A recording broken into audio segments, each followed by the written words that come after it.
First shift आप कितने बजे पहुंचेंगे ये आपको ध्यान में रखना है, अदरवाइज आपके एग्जामिनेशन जो है वो आपके कैंसिल कर दिए जाएंगे। पर्सनल ट्रांसपेरेंट बॉटल आप लेकर के जा सकते हैं, ठीक है। उसके बाद simple transparent ball point pen जो आप लिखते हैं, ठीक है, या तो आप ब्लू पेन का इस्तेमाल कर सकते हैं या फिर आप ब्लैक पेन का इस्तेमाल कर सकते हैं। But hello JEE mains 26 aspirant जिनका भी एग्जाम जनवरी अटेम्प्ट में है, तो वो लोग काफी ध्यान से इस वीडियो को जरूर सुनेंगे और देखेंगे। एग्जामिनेशन सेंटर पे ऐसी आप गलती ना कर दें कि आपको एग्जामिनेशन सेंटर से बाहर कर दिया जाए। किन किन बातों का आपको ख्याल रखना है ये भी बहुत इंपॉर्टेंट है। मैं आपको इस वीडियो में बताने वाला हूं कि आखिर आप क्या ऐसी गलती ना करें जिससे कि आपको एग्जामिनेशन सेंटर से बाहर ना जाना पड़े। कुछ कुछ बातों का आपको ध्यान रखना है क्योंकि लास्ट के समय में ये बहुत ज्यादा जरूरी है, क्योंकि लास्ट में जब आप एग्जामिनेशन सेंटर पे जब आप जाते हैं तो फिर वहां से आपको वापस लौट के आना पड़ता है। तो इस ऐसे में आप बहुत सारे बातों का आप ध्यान में रख सकते हैं ताकि आपका जो एग्जाम है वो बहुत अच्छे से हो और आपका रिजल्ट भी बहुत अच्छे से होना चाहिए। अब बच्चों आप कमेंट करके जरूर बताइए कि आखिर आपका एग्जाम किस डेट में पड़ रहा है। क्या आपका डेट 21 जनवरी को है, 22 जनवरी को है, 23 जनवरी को है या 24 जनवरी को है? फटाफट से आप सभी बच्चे जो है वो कमेंट करके बताइए कि आखिर एग्जाम का डेट आपका क्या है। अब मैं आपको बताता हूं कि आखिर एग्जाम में क्या क्या आपको गलती नहीं करनी है और क्या क्या आपको डॉक्यूमेंट्स लेकर के जाना है, एडमिट कार्ड के अलावा आपको क्या क्या लेकर के जाना है, वो मैं आपको पूरे तरीके से बात करने वाला हूं। चैनल पे नए हैं तो चैनल को सब्सक्राइब कर लीजिएगा। और हाँ बच्चों, एक इंपॉर्टेंट अपडेट मैं आपको दे रहा हूं कि आने वाली जो हमारी वीडियो होगी वो लगातार जेईई मेंस से रिलेटेड होगी, ताकि आपको काफी ज्यादा हेल्पफुल होगा जेईई मेंस में अच्छे स्कोर के लिए। चलिए मैं आपको एक एक करके पहले अब मैं आपको जेईई मेंस के ऑफिशियल वेबसाइट पे लेकर के जाता हूं। तो आप सभी बच्चे अपना जेईई मेंस का एडमिट कार्ड डाउनलोड कर लिए होंगे। जब आप एडमिट कार्ड डाउनलोड कर लेते हैं तो उस और करना कैसे, तो वो तो आप ऑलरेडी जान रहे हैं कि यहाँ पे जो है नोटिफिकेशन आपको दे दिया गया था कि जेईई मेंस का जो नोटिफिकेशन है आपका 21, 22, 23 और 24 का एडमिट कार्ड फर्स्ट शिफ्ट 9 बजे से 12 बजे तक, यहीं से कहानी शुरू हो गई। अब यहीं से कहानी शुरू हो गई कि आपको पहले तो एक चीज देख लेना है कि आपका एग्जाम जो है जिस भी सेंटर में है भाई, उससे एक दिन पहले आपको अपने एग्जाम सेंटर को विजिट करना बहुत ज्यादा जरूरी है। सर आप ऐसा क्यों बोल रहे हो? मैं इसलिए ऐसा बोल रहा हूं कि कई बार ऐसा होता है कि आपको यह अंदाजा नहीं लगता है कि आपका एग्जाम सेंटर आपके घर से कितनी दूरी पर है।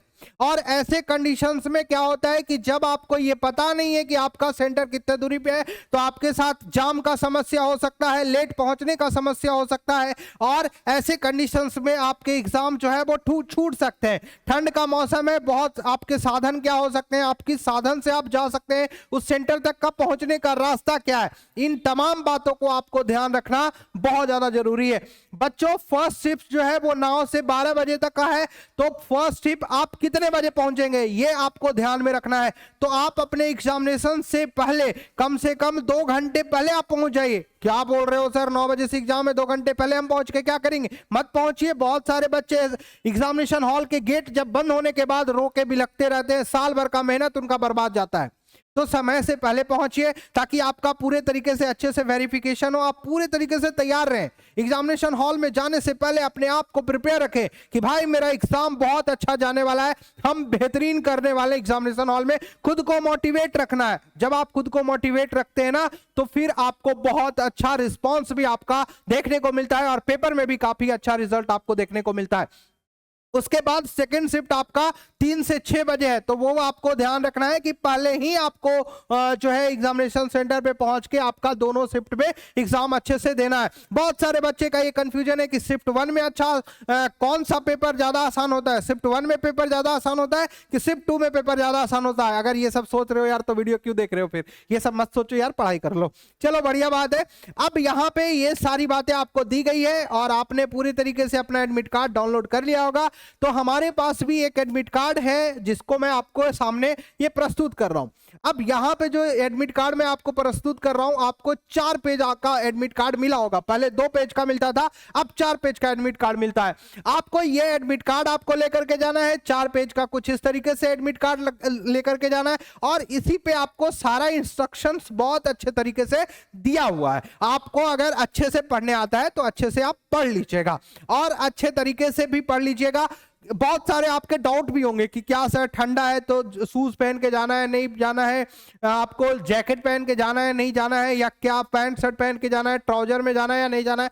तो इस तरह की बातें हैं, तो ड्रेस कोड को लेकर के भी हम पूरी तरीके से आपको बताने वाले हैं।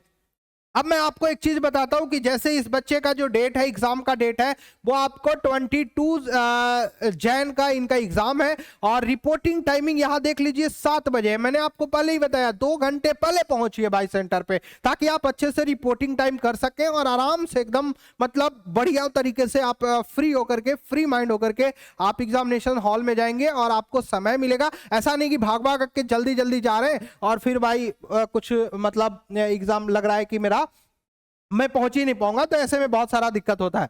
तो ये इस तरीके से एडमिट कार्ड लेके जाना है। आपको क्या क्या यहाँ पे सेल्फ डिक्लेरेशन है और इसको बहुत अच्छे तरीके से ध्यान रखना है। कुछ गाइडलाइन जो थी वो आपको वेबसाइट पे पहले बताई गई थी, यहाँ पे वो चीजें मेंशन है कि आपने क्या वो सारे गाइडलाइन पढ़े हैं।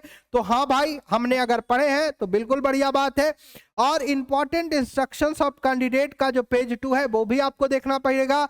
उसके बाद candidate advice bring photo ID proof as upload in online application at the time of registration. आपने एक फोटो यहाँ पे लगा हुआ है, ये जो फोटो है वो आपका लाइव कैप्चर का फोटो है, लाइव जब आप फॉर्म फिलअप कर रहे थे। उसके अलावा आपने जो फॉर्म भरा था उस समय, जो आपने रजिस्ट्रेशन करा था उस समय आपको फोटो लेकर के जाना है, पासपोर्ट साइज फोटो लेकर के आपको जाना है। उसके बाद यहाँ पे लेफ्ट हैंड थंब का इंप्रेशन आपको लगेगा और कैंडिडेट का आपका सिग्नेचर लगेगा। तो ये पूरी चीजें आपको यहाँ पे लिखा हुआ है कि the above undertaking has a field up in advance before reaching the centre. आपको सेंटर से पहले ये चीजें आपको होनी चाहिए। उसके बाद यहाँ पे एक और बात है, इंपॉर्टेंट इंस्ट्रक्शन जो कि पेज 2 में था। पहला इंस्ट्रक्शन बहुत ध्यान से सुनिएगा, बहुत ध्यान से, अगर आपने नहीं पढ़ा होगा तो पढ़ लीजिएगा, दोबारा पढ़ लीजिएगा बहुत अच्छे तरीके से, बाद में आपसे गलतियां ना हो भाई। क्योंकि बहुत सारे अच्छे बच्चे हैं जो सेंटर पे जाने के बाद, अरे मेरा तो आधार कार्ड छूट गया, मेरा तो फोटो छूट गया। यार साल भर की मेहनत आपकी बेकार चली जाएगी यार, ऐसे क्यों करना आपको, है ना। Candidate must reach centre against the reportedly entry time. आपको पहले पहुंचना है एडमिट कार्ड लेकर के।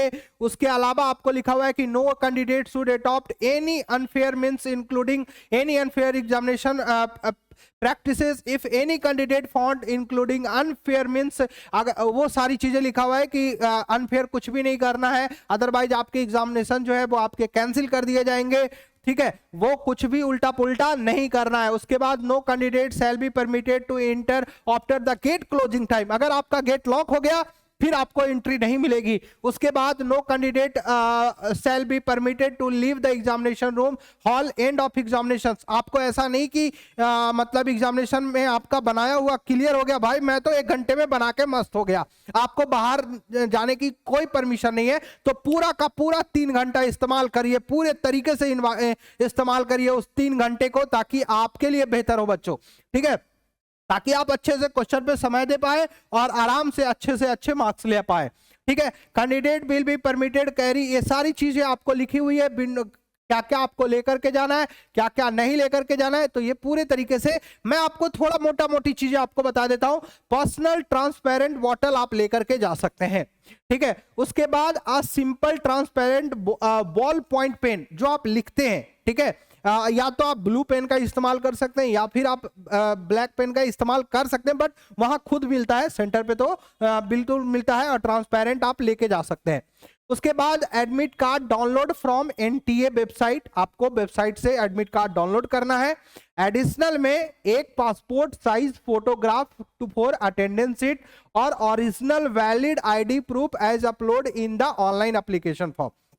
यहाँ पे देखिए, यहाँ पे जैसे यहाँ पे टाइप लिखा हुआ है, इसने आधार कार्ड से अपना जो है वो अपना फॉर्म फिलअप करा है, तो आपको भी आपका वैलिड आधार आईडी आपके पास होना चाहिए, वैलिड आईडी प्रूफ आपके पास होना चाहिए। वो चाहे आपके आधार कार्ड भी हो सकते हैं, आपके पैन कार्ड भी हो सकते हैं, आपके ड्राइविंग लाइसेंस भी हो सकते हैं, अगर उम्र हो गया होगा तो ड्राइविंग लाइसेंस भी हो सकते हैं, या फिर वोटर आईडी कार्ड भी हो सकते हैं।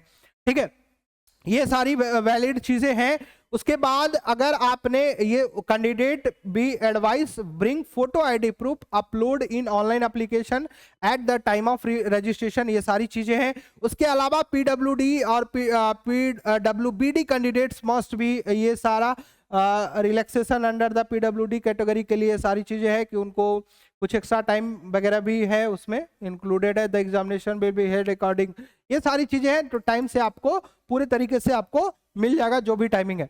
इंपॉर्टेंट एडवाइजरी है, यहाँ पे सारा चीजें आप यहाँ पे देख सकते हैं, ये सारी एडवाइजरी आपको फॉलो करनी है, सारी एडवाइजरी को अच्छे से आपको पढ़ लेनी है।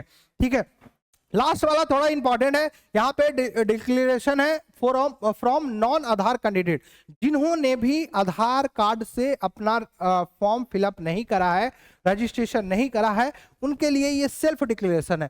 और यहाँ पे पूरे तरीके से ये लिखा गया है कि आप यहाँ पे पूरे तरीके से ये सारी चीजें आप दे सकते हो। यहाँ पे आप अपना नाम दे सकते हो, अपने फादर का नाम दे सकते हो, अपने मदर का नाम दे सकते हो। यहाँ पे ब्लैंक इमेज अपलोडेड, जो भी है, आपको कहीं से कोई भी ऐसी प्रॉब्लम आई है तो वो सारा आप अपना लिख करके यहाँ पे डिक्लेरेशन दे सकते हैं। ठीक है, जिनका नहीं है आधार से लिंक, आधार से है तो फिर उनको कोई जरूरत नहीं है इसको ले जाने का, बट जिनका आधार से नहीं है वो ये डिक्लेरेशन आप दे सकते हैं।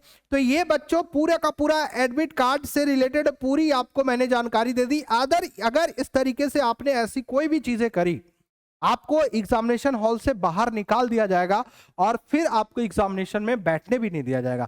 तो पहले से काफी ज्यादा हाई सिक्योरिटी में जो है एनटीए इस बार जेईई मेंस का एग्जाम ले रही है, तो कहीं ना कहीं आपको इन सारे बातों का ख्याल रखना बेहद जरूरी है बच्चों। चलिए मिलते हैं नए वीडियो के साथ, तब तक के लिए खुद का ख्याल रखिएगा। जय हिंद, जय भारत।